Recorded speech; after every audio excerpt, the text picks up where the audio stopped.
சிங்கப்பெண்ணே சிங்கப்பெண்ணே ஆனினமே உன்னை வணங்குமே நந்திக்கடல். நான் வளர்த்த குழந்தைங்களில் நிறைய பேர் வந்து என் கண்ணு முன்னாடியே வளர்ந்து நிற்கும் போது என் சொந்த குழந்தைங்களை வளர்த்து எடுத்த ஒரு ஃபீல் தான் எனக்கு எப்பவும் வரும்.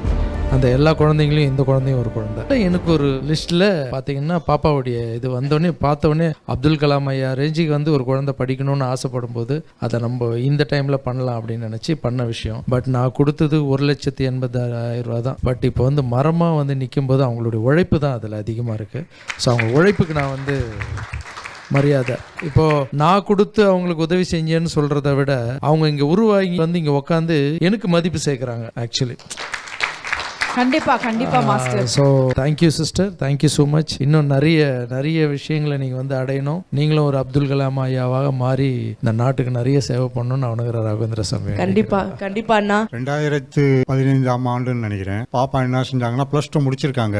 நானும் துணைவியாரும் ஆளுக்கு 6,000 ரூபாய் சம்பாதிப்போம். 12,000 வரும். அவ்வளோதான் எங்களுடைய மாத வருமானம். அதில் வந்து 4,000 ரூபாய் வீட்டு வாடகை போயிடும். வீட்டு வாடகை கரண்ட் பில்லாம் 5,000 ரூபா போகும். மீதம் இருக்கிறதுல தான் நாங்கள் சாப்பிட்டுட்டு பாப்பாவை படிக்க வச்சுட்டு இருந்தோம். அந்த காலகட்டங்களில் +2 முடிக்கும் போது உள்ளூரில் இருக்கிற கல்லூரியில் பாலிடெக்னிக் கல்லூரியாவது சேர்க்க முடியுமா அப்படிங்கிறது எங்களுக்கு அதே ஒரு பெரிய கனவாக இருந்தது. கார்கிவ் நேஷனல் ஏர்ஃபோர்ஸ் யூனிவர்சிட்டிக்கு அப்ளை பண்ணுறோம். அவங்க வந்து அந்த நீங்கள் அப்ளிகேஷன் வாங்கணும்னா மட்டும் 1 லட்ச ரூபா வேணுங்கிறாங்க. வெறும் 12,000 ரூபா சம்பளம் வாங்கி 2 பேரும் சம்பாதிச்சு அதில் 5,000 ரூபா வீட்டு வாடகை கொடுத்துட்டு மீதி 7,000 ரூபாயில் வாழக்கூடிய ஒரு குடும்பம் 1 லட்ச ரூபா கொடுத்து அப்ளிகேஷன் மட்டும் வாங்கினா என்ன பண்ண முடியும்? அப்போதான் என்ன செஞ்சோம்னா ஒரு 1 லட்ச ரூபா கடன் வாங்கி நாங்கள் அந்த அப்ளிகேஷனும் வாங்கிட்டோம். அடுத்து என்ன பண்ணுறதுன்னு எங்களுக்கு ஒன்றும் தெரியல. அப்போ தற்செயலாக ஒரு ரிப்போர்ட்டர்கிட்ட கேட்கும்போது ஒரு நிருபரை கூப்பிட்டு தாமோதரனுக்கு லாரன்ஸ் சாரோட அட்ரஸ் கொடுங்க அப்படின்னாங்க. ரிப்போர்ட்டர் வந்து உங்கள் நம்பர் கொடுத்தாங்க. நான் உங்ககிட்ட பேசுனீங்களா சொன்னேன்.